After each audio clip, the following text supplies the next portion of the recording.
welcome back to the JNS inaugural. Are we live? Oh, start again then.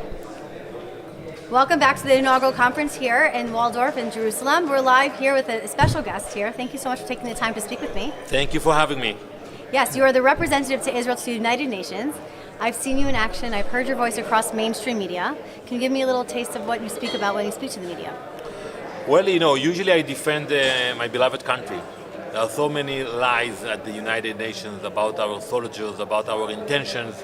So I stand proud and tall and tell my colleagues in the UN that we are fighting for our lives. Absolutely. We are fighting for the hostages who are still in captivity, and that the war will not end. No. The war will not end once we have people behind us. We will end the war only when we finish, which means that Hamas will not be there, and the hostages, all of them are back home.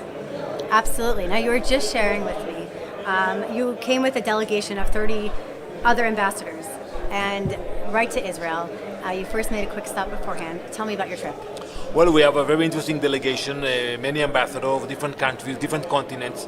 We visited Poland. It was very emotional to take part in the March of the Living, to see what happened in Auschwitz. For most of them, have they been there before? No. I think maybe one of them, most of them have never been to Poland. Wow. They learned a lot, and it was very, very important for us.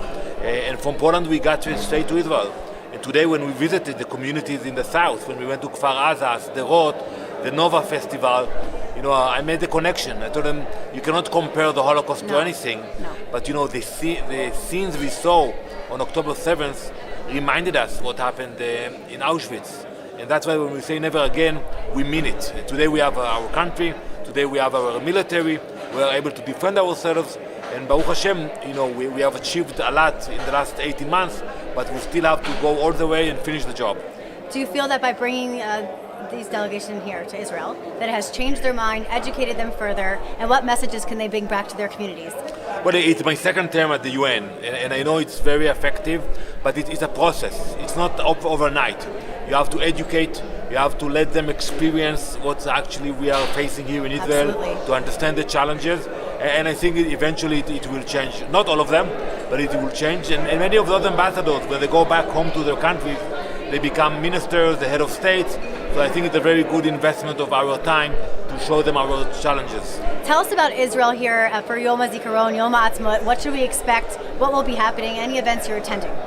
Well, it's very meaningful for all of us, and I think it's important for the ambassadors to feel the meaning of Yom HaZikaron, of our Independence Day, and I'm happy that they will be here. But I do that every day, I explain them our culture. And I lost my father during one of the wars, and I share my personal story with them. So they feel it, that we are a tiny nation, but we have to sacrifice so much to live here. And I think for us it's very important. We don't have any other options. We have only a tiny place to live, and we are determined to protect it. And we're not going anywhere. Absolutely not. We're not going. Thank you so much for joining us here. Thank you very much. It's a pleasure getting to speak with you. Thank you for inviting me. Of course. And I'm looking forward to sitting in with you in the next course now. So thank you so much for joining us here in Jerusalem. We're so pleased to be here today in the Waldorf. Stay tuned. We have more interviews coming up. You don't want to go anywhere.